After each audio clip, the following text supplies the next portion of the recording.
Hey guys, what's going on? It is Ash here coming at you today in Clash Royale. Today we're doing another new meta tournament. Now, I like to do one of these tournaments every single balance update just to see what the top players are playing in terms of decks. So I hosted this one. I gave a little bit of a heads up on Twitter. I said bring your best deck under the new balance changes, and what we're going to do here is review how kind of the meta is evolving in the game, because as you guys know, Poison is kind of bye-bye. A lot of people have been asking me in the comments, Ash, do you think that Poison is legitimately absolutely dead? And I don't know. I don't think it's dead, but I think it might be kind of on life support. We're not really seeing anybody use it lately, and wow, look at this. It's Fade representing Elite Gaming, starting off with a 3 crown really fast here on this match. Look at that, only 1 minute into the match, and he pulls off a 3 crown. That was super impressive start for Fade. Wow. So yeah, anyway guys, what we're going to do here is basically the format of today's episode is you're going to have a lot of me blabbing into your ear. I don't blame you guys if you want to put me on mute for a bit, because it is going to be a little bit of a longer episode. You can see we have 36 minutes kind of ticking down right now. I played a few matches in the beginning. I went 3-1, but then I lost that last one, and then I thought to myself, you know what, let's kind of start recording here and move on to the pros and take a back seat and just enjoy them so I can commentate and talk to you guys. So what we're going to do here is we're going to stick with Fade because, wow, that was an impressive victory. So we want to see what he has going on in this deck here. It looks like a really fast Goblin Barrel cycle bait deck. It's just a real nice kind of a hybrid, but it's also really cheap. And once we watch this match, what we're going to do is probably hop around a little bit, kind of get a feel for what the top players in this tournament are using in terms of decks, and then we'll kind of stick with the top 1 or 2 or 3 players in the entire tournament and see how they play their decks. So sit back, relax, join me, and hopefully we'll be entertained with some really high quality gameplay. So Fade here, we can see, you know what, to be honest with you guys, I was too busy blabbing during the first match that I missed the entire deck. So let's take a look at what he has in this deck. He has both of the goblins, or actually should I say all 3 of the goblins. Goblins, Spear Goblins, and Goblin Barrel. And you can see the cycle power of this deck is incredible. Obviously, he can cycle to Goblin Barrel, he can cycle to Hog Rider. It's just a super aggressive deck, and you guys saw how incredibly powerful it can be in the right hands on that previous replay when he pulled off the 3 crown there. I have a lot of faith that Fade might finish in the top 5 of this tournament, if not the top 5, certainly the top 10 or 20. He's one of the best players. I actually did a pro tips player, not an interview, but a player spotlight with Fade.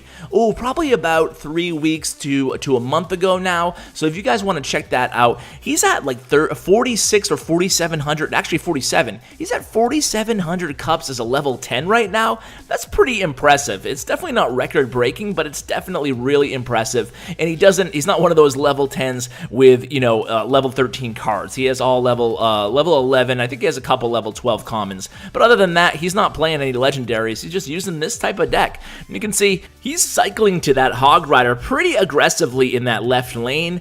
And the beautiful thing about this deck is think about the 3 goblins. That's what I want you guys to really concentrate on here. Besides the Hog Rider, I mean, you do have the Minion Horde as well, but let's just think about the 3 goblins, right? So when you're going at a tower, and you can see Fade does this so beautifully, but you really have 3 layers of offense working for you, right? You have the Goblin Barrel that's going to be most of the time placed behind the crown tower. You have either the minions or in this case the goblins that are going to go all the way up to that crown tower, and then you have the spear goblins that are going to be hitting that crown tower from a distance. Now what that does is having those 3 layers of aggression or offense onto the opponent's tower is really forcing the opponent to remain incredibly on their toes defensively with their arrows or their whatever they're playing, zap, poison, whatever, with their direct damage counter, because they really have to hit 3 different moving targets. You can see here, Minion Horde coming to the tower, Goblin Barrel behind the tower. He's ready with the arrows, and there it is, another victory for Fade. So that was a really good match as well. Starting this episode strong, Elite Gaming really representing with Fade pulling off 2 victories. Oh, How about me? Didn't even realize it was versus Ken from Elite Gaming. Wow, we do have probably, I think, 4 or 5 guys in this tournament, so hopefully they all finish high.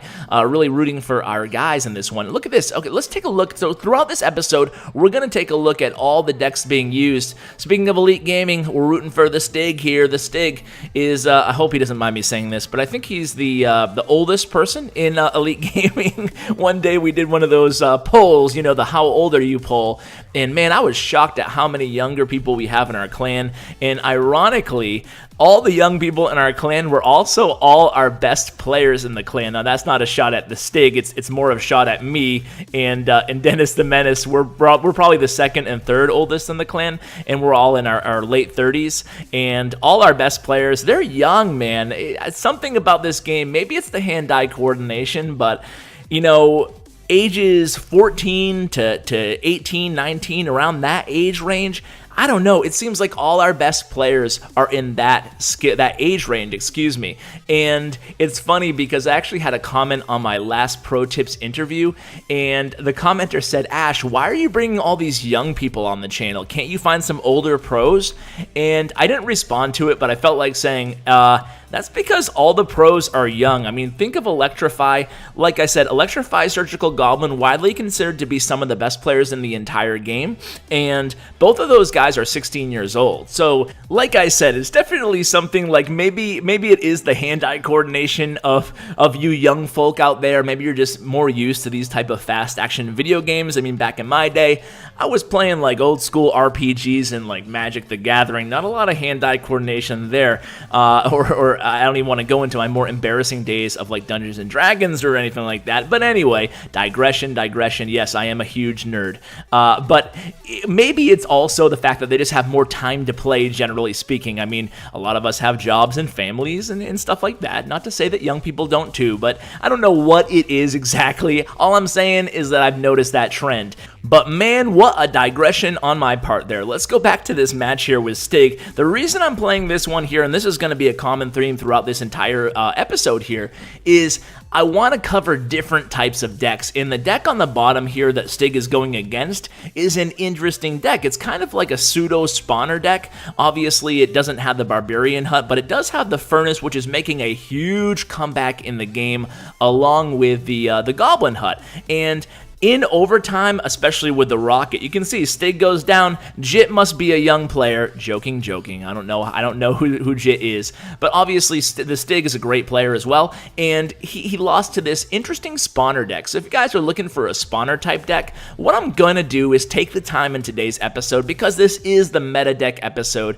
I'm gonna take the time to post in the description, not in the comments, but in the description, every single deck that we view today. That way, if you guys like one, you don't have to go back and hunt for exactly what deck you want to give a shot. You can just go ahead and look in the description, and I'll put replay 1, replay 2, replay 3, and I'll just list the cards for you guys. That way you have easy access to find the deck that you want to give a shot without having to pause the video and copy the deck into your profile. So this time we're going to go ahead and hop into a match with Jordan. Now Jordan, I am trying to get on the, he's been on my channel so many times by now. I think maybe 4 or 5 times, certainly more than any player in the game, maybe with the exception of Jason, but he's never been on an actual audio interview. So I'm trying to get Jordan to come on. He's a great guy. He's been with us in Elite Gaming for maybe about a month now. So you know, I don't try to recruit any of my pro players, because I want the clans that these pro tip guys are representing to have faith that I'm not trying to recruit them. I'm just trying to share their content with you guys. So I never invite anybody who I bring on the channel to actually, you know, join Elite Gaming. But Jason actually had it, excuse me, Jordan, geez, Freudian slip there. But Jordan actually had his own clan, so he actually approached me and asked if he could join Elite Gaming and hand his clan's leadership off to one of his friends. So that's how he joined up with us. So it looks like he is playing this minor deck with a skeleton army, and obviously a lot of defensive power with the Mega Minion, the Inferno Tower, the Log Princess. I mean, this is kind of a control proxy type deck, and it's interesting how he's playing it. Now, we have seen some decks like this with the Hog Rider as well. It's very similar. The supporting cards, should I say, are just really similar to the Hog Rider Rocket Cycle deck that we're kind of seeing lately, and hopefully we'll see one of those decks as well. And you can see Jordan does pick up the W against III from Stars Gaming. Now, he's a pretty good player too. I think he's hovering around the top 10 as well, and Stars Gaming actually has a couple people in the top 10. We'll go ahead and check in on them in just a bit, but what I want to do now is hop back into another Jordan replay. We'll kind of do back-to-back fades, back-to-back Jordans, and then we'll move on to the other top players, because I do want to give my clannies some love. Hopefully you guys can kind of cajole Jordan to come on the channel. Maybe he's a little bit shy, maybe he's not. We'll have to wait and see, but drop him a line on Twitter. I'll go ahead and link his Twitter in the description below if you guys would like to see him on the channel. Now, besides that, guys, I do want to go ahead and get your comments on what decks you are using post-balance update. I really love to hear your feedback, and you know, these decks are definitely going to be very viable and very good, but there's a lot of you guys who will be watching this video, and I want you guys to be able to scroll through the comments and get some more ideas. So what you can do is help kind of crowdsource this by putting in your favorite deck. That way people can kind of drop you a thumbs up if they like your deck, maybe drop you a comment on possible substitutions, and then you can help out other people by doing the same. I think it will be pretty cool if we can all work together to find some cool types of decks that will be strong in this post-balance update. So moving on to this match here, we can now see all the cards that Jordan has again here, and we can really kind of get a feel for what type of control deck he is running here. And again, he has the Miner as kind of a proxy card to chip away at his opponent's tower. Interesting that Ethan, the player he's going up against here, is playing the Elixir Pump. Now, I don't think, kind of like Poison, I don't think Elixir Pump is going to be dead. It's just a much riskier play. I mean, even a Fireball onto an Elixir Pump is a loss, especially obviously if you're going to hit a tower as well. So risky pump, but Elixir Pump, very risky play. I think I might just have coined a new term, risky pump. Okay, but Elixir Pump is definitely a more risky play than it used to be, especially if you're going to like open up a match with an Elixir Collector as you almost automatically did before this update hit. I mean, now you're really running into a risky situation as your opponent could easily direct damage that or combo a little push with a direct damage ending, and then you're out the Elixir Pump, you're out a lot of damage to your tower, and you know, you don't have a lot of Elixir left to show for it. So it's really tough to make a real good positive Elixir trade.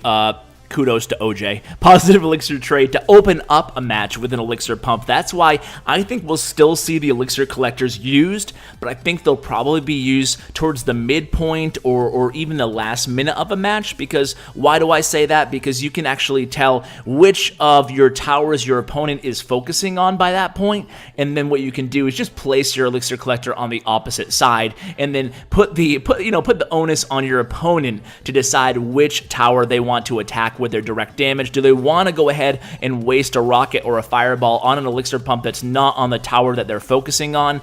And that could actually be a win for you as the person placing down the pump. So that's how I think the Elixir Collector meta will change a bit. It's definitely not going to be as common to see in every single top deck as it used to be. I've dropped the Elixir Collector myself, but those are definitely my early thoughts on Elixir Collector. In fact, I think I will make a small little tip video on the Elixir Collector post update. I am participating in that King's Cup tournament that you guys have probably heard a heck of a lot of about now, and geez, I have no idea what deck I'm going to be using.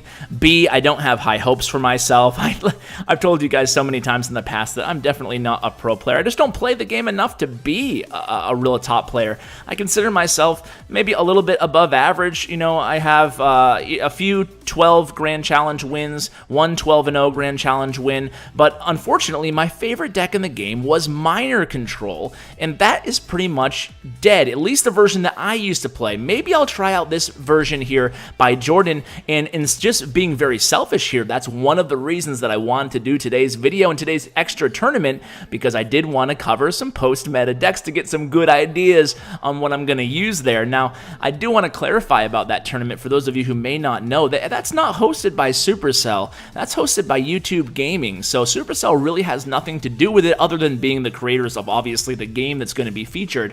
But they created the format, and they created the guest list and everything that goes along with it. So definitely should be a lot of fun. I'm looking forward to it. I love having fun in this game, and look at that. Jordan's 2-0.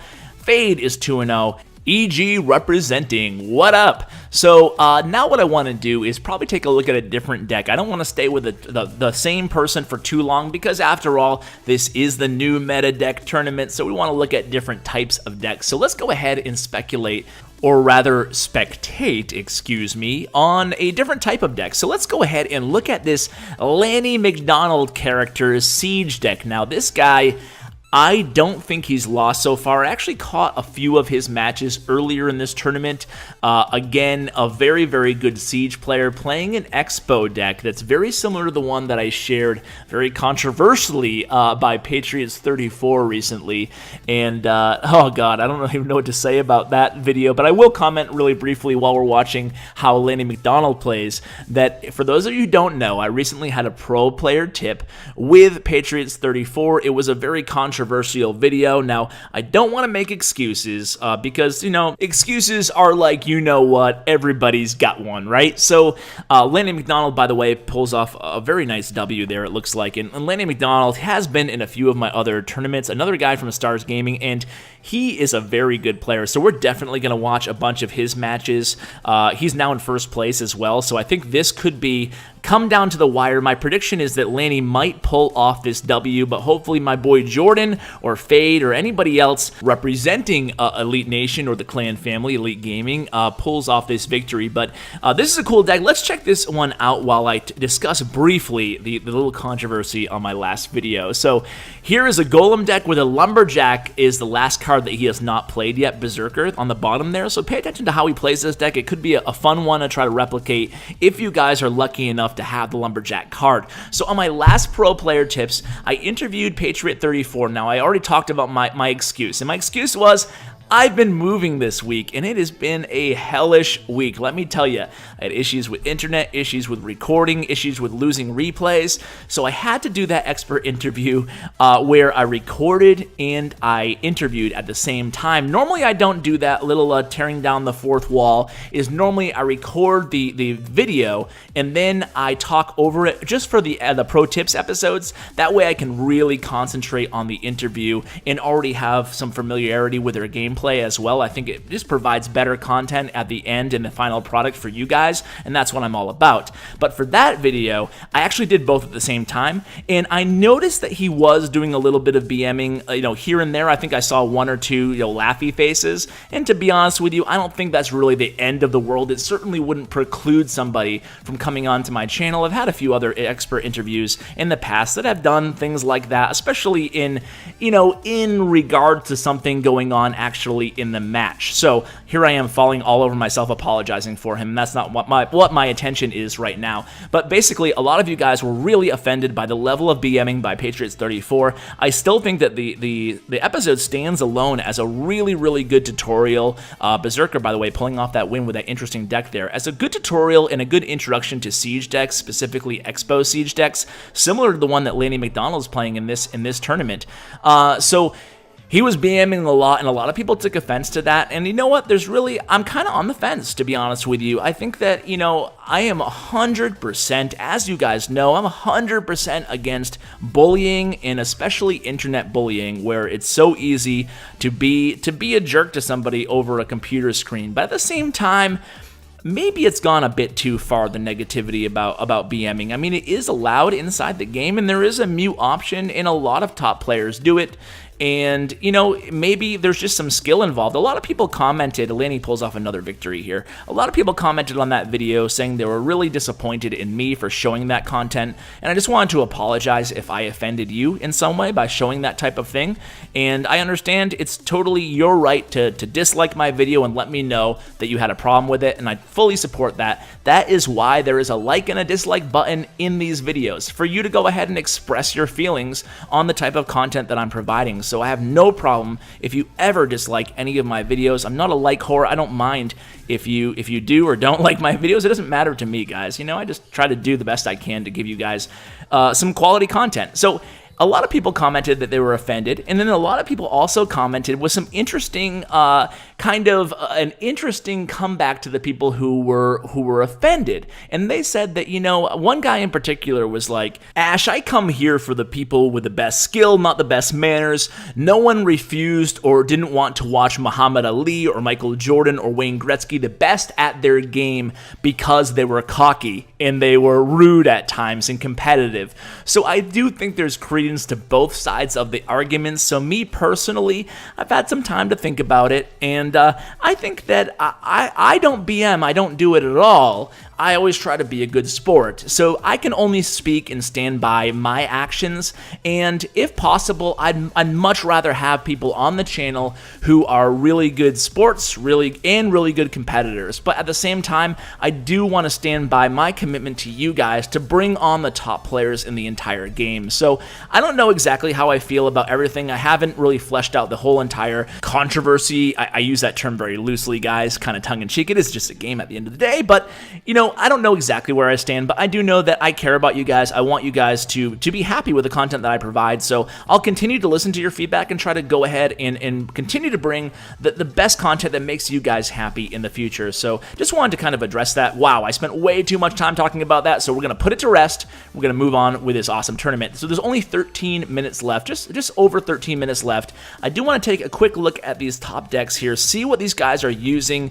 You can see there's a pretty decent variety, but a lot of skeleton army and a lot of rockets, right? So of course I say that, and this one's not a skeleton army and a rocket deck, but there they are. A lot of furnaces, a lot of rockets. I think that skeleton army, rocket, and furnace are definitely the cards that we're seeing the biggest rise in popularity. That's just anecdotal, but that's what my eyes are kind of telling me based on the 3 tournaments that I've hosted since this balancing update has hit. So let's watch another match with Lanny McDonald, because I kind of blabbed my head off throughout the first match. So this time we'll actually see how he plays this deck. So obviously, he's putting the Expo being super aggressive right in the beginning of the match. Now, if his opponent plays a Mega Minion on his Expo, a Mega Minion is a great counter to the Expo, because a lot of Expo players play both the Fire Spirits and the Ice Spirit, and a Fire Spirit and an Ice Spirit won't kill a Mega Minion. So essentially,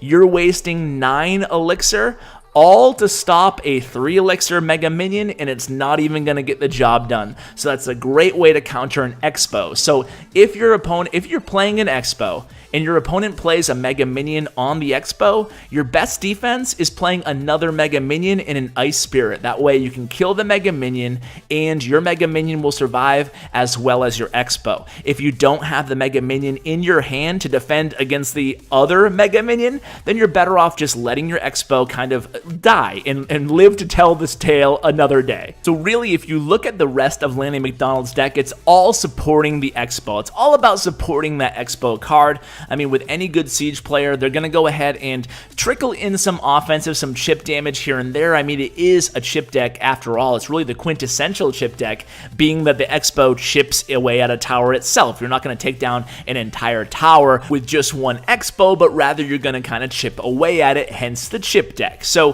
you can see Lanny McDonald does something a little bit interesting here, and he uses his Expo defensively quite a bit here, especially anytime his opponent plays the furnace in the center of the map. He'll play the Expo to take down the furnace, and then he'll use the rocket, as you saw him do right there. So Lanny McDonald really relies very heavily on that rocket to chip away at the tower as well, and that's something that's very important. A lot of people are scared to use the rocket solo against a tower. I think we're just kind of conditioned over the last year of Clash Royale, well, not quite a year yet, but you guys get the picture, of really wanting to get value out of our direct damage, meaning that we don't want to use a rocket or a fireball or whatever against a tower unless we're hitting another target as well. And you can see in this match that is certainly not the case, as both players will freely use that rocket solo against a tower. I mean, it's all about using chip damage with a big bomb to take down your opponent's tower before they take down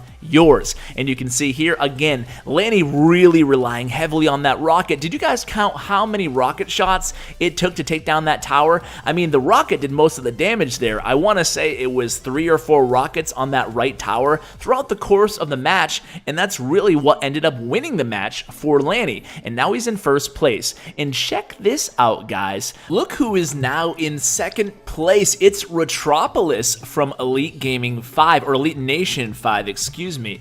And wow, it's so cool to see Retropolis, who's a really good player in his own right, from one of our, we don't call them feeder clans, but one of our clan family clans, representing that close to the top there. So let's take a quick look at some of these other decks that people are playing. A lot of Lava Hound decks for sure. Another Lava Hound deck here, an Trifecta deck. Let's go ahead. What I want to do is lay off the replays. We'll check out one replay here, and another Fade, and look at this, Fade, another win. This is incredible, man. Fade might finish first overall. Let's take a look at where he stands right now after this win. But what I want to do right now in the final 10 minutes is kind of narrow down on the very top players and see how they square off against one another here. So Fade is now, okay, in the top, he's in 6th place here. So let's see who else is in the top 20 and what they're using. Again, a lot of Furnace action now, a lot of Lava Hound decks. This is an interesting one with the Lava Hound and the Lumberjack, but look at this. We have Retropolis against Fade. This should be a good showdown. It's Lava Hound against this really fast cycle deck that we saw to start out this episode by Fade. So Lava Hound played right off the bat, and somebody commented on a recent video, I think it was the Trifecta deck, I think. They asked if you should always play the Lava Hound if you have him in your starting hand, and this is just my advice, definitely not a pro air player, but I would always play the Lava Hound if I had him in my starting hand, if I didn't know what kind of deck my opponent was playing. Now, if I knew that my opponent was playing a super aggressive, bait cycle type deck, maybe I would let them make the first play, and if I did have the Lava Hound in my starting hand and I didn't know what my opponent had, if it was just a blind match, maybe I would go ahead and let them make the first play if at all possible. But yes, in a nutshell, I wouldn't be afraid to play the Lava Hound right off the bat there. So in that little exchange, it was pretty even there, and here comes this famous push here by Fade, Goblin Barrel and Hog Rider, and a good defense there by Retropolis. He played the Tombstone, excuse me, and the Tombstone just a great counter to the Hog Rider. The Hog Rider can still get one hit off the tower without any spell assistance against the Tombstone, but even that one hit isn't that bad of a trade considering you did pull off a positive elixir trade in the deal. Now it looks like Retropolis could be in a little bit of trouble here in the left lane. Smart move by Fade, following up those Barbarians with some Spear Goblins, and Fade does take down his left tower, so Fade strikes first here. Who do you guys think is going to win this one? But you can see this is going to be a pretty substantial push here on the other end by Retropolis, and he takes down that Minion Horde, and now he's just got a Lava Hound sitting pretty on that tower. Definitely not what Fade is looking for here in terms of tower protection, so he has no choice but to play the Barbarians, and oh no, just a little bit too early, just a hair, a split second too early on those arrows by Fade. Otherwise, he could have definitely protected a lot of damage on that tower. I'm sure he's kicking himself right now for that move, and I think we've all been there, right? The Lava Hound, you think he's gonna die like any second. You drop those arrows, and then you're a hair too early, like I said, and that hurt a little bit on Fade, but he still has the lead. So here comes the Goblin Barrel. This is gonna be tough to defend against here. Hog Rider, Goblin Barrel, tons of stuff coming at Retropolis, but Retropolis does get down that right tower with the Miner. And now it's going to be a head-to-head. We have a few live viewers. Both of these guys have got to be feeling the pressure. Now, Retropolis has a lava... Oh, look at this. 2 Lava Hounds on that left tower. Sudden death has begun, ladies and gentlemen. Here comes the arrows. Now, look at this. Fade actually saved his elixir for one final push. Hog Rider, Goblin Barrel. Is he going to get it? Oh, no! Oh my god, and the 3 crown by Retropolis on the King Tower. That was so epically close there.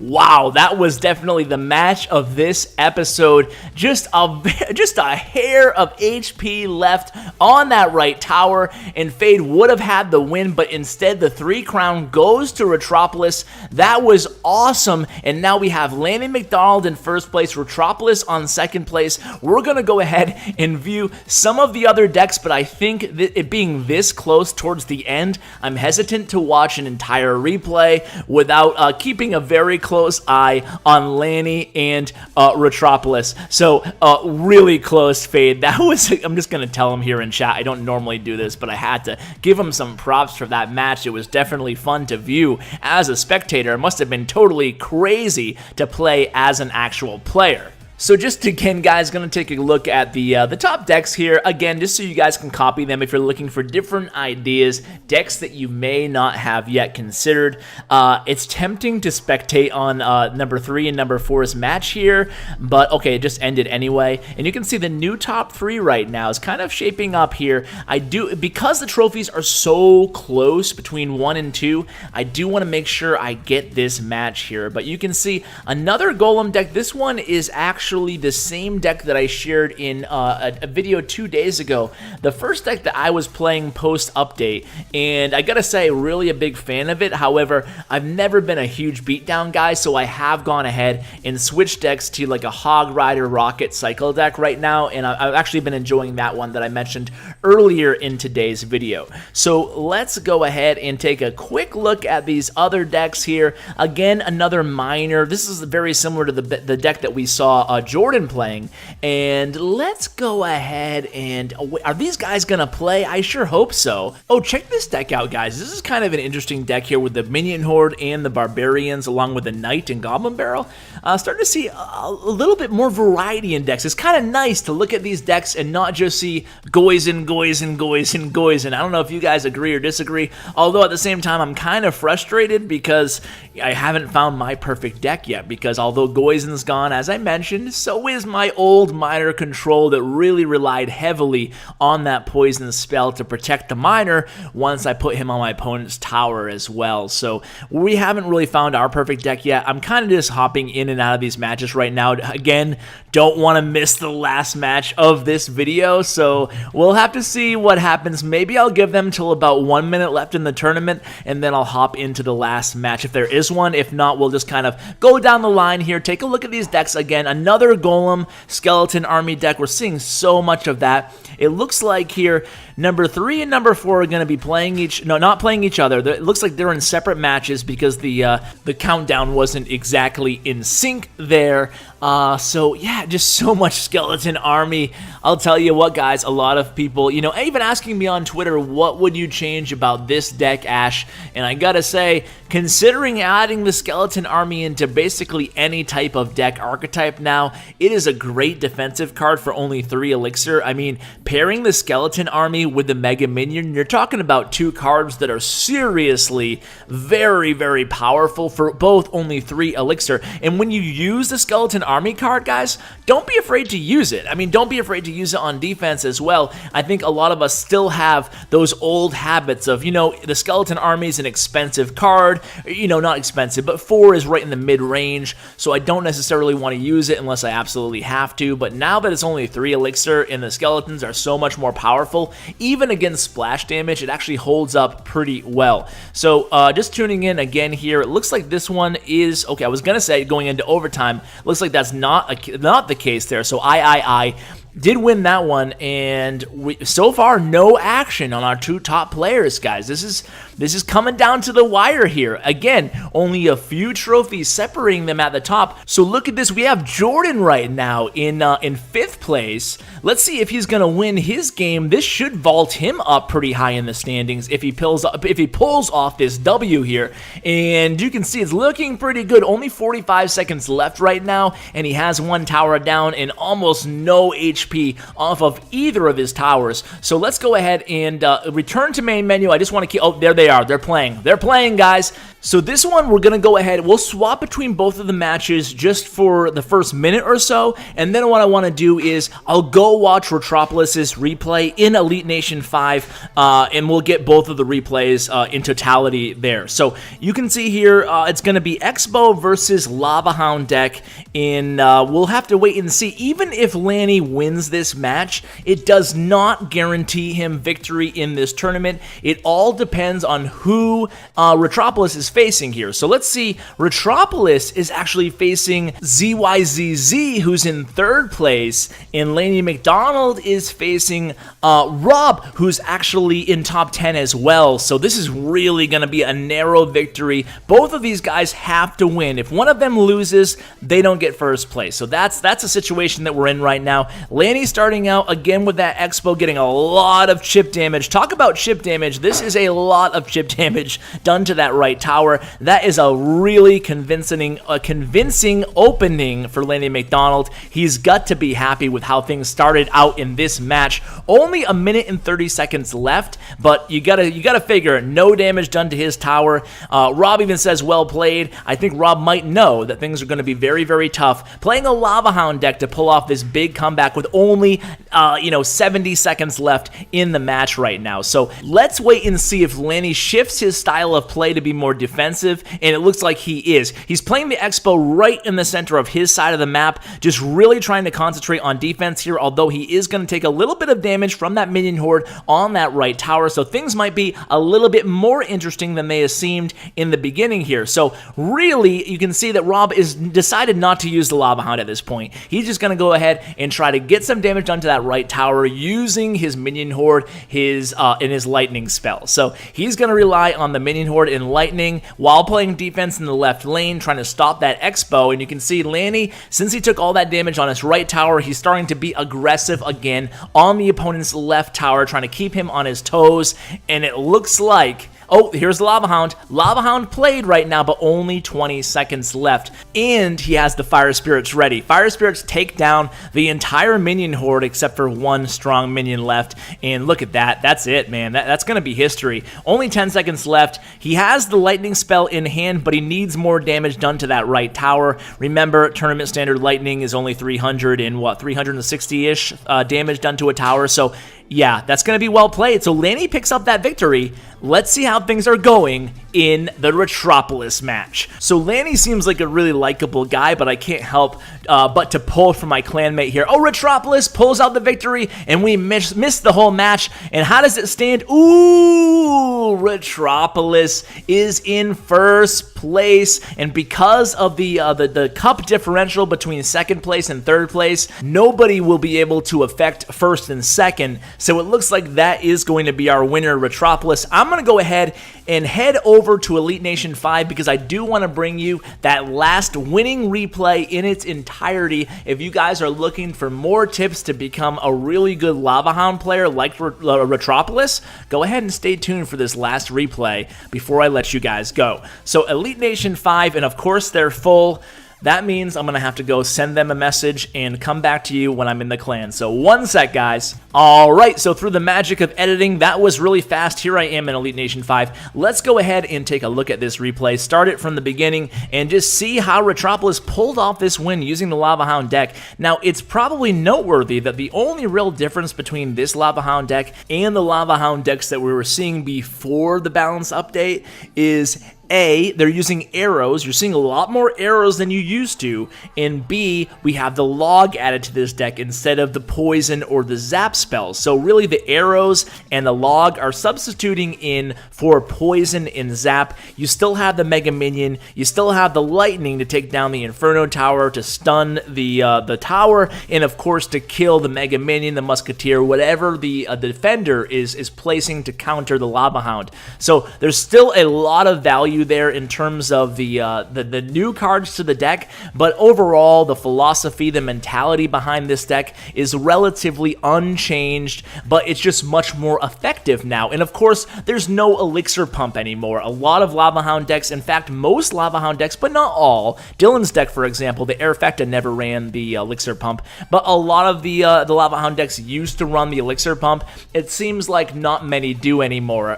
So right off the bat here, Retropolis gets a lot of damage on this very first Lava Hound push onto that right tower, and he's got to be feeling pretty good so far about this match. You know, only one Lava Hound push and almost half the hit points off that right tower, and almost more importantly is there's no damage done to his towers. You can see ZYZZ again playing that Golem skeleton Goblin barrel deck that is so popular, especially in my clan. It seems like everybody's using that, and don't get me wrong, guys, I mean, ZYZZ is in third place, so definitely don't take this to mean that this deck is not effective, but this deck isn't the strongest against Lava Hound decks. Every deck has a good counter. Doesn't mean that the player's not good, doesn't mean that the deck's not good, rather it's just a bad matchup. And when you think about it, there's actually a lot of good counters in this deck by Retropolis for the Golem deck. I mean, he has the Tombstone, he has the Minions, he has the Mega Minion. There's just a lot of answers there that he's able to counter the Golem,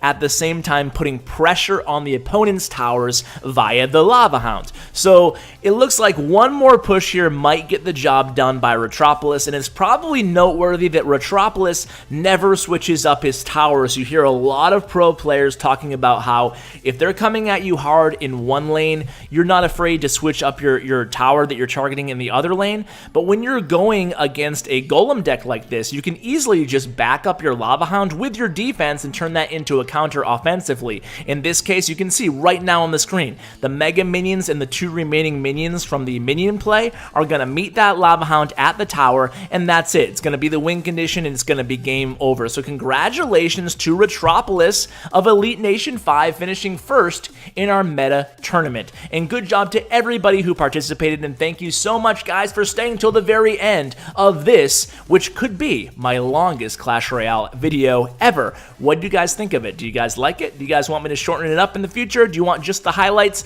Let me know in the comments below, guys. I hope you enjoyed this as much as I did. Thanks for watching, and as always, take care, guys.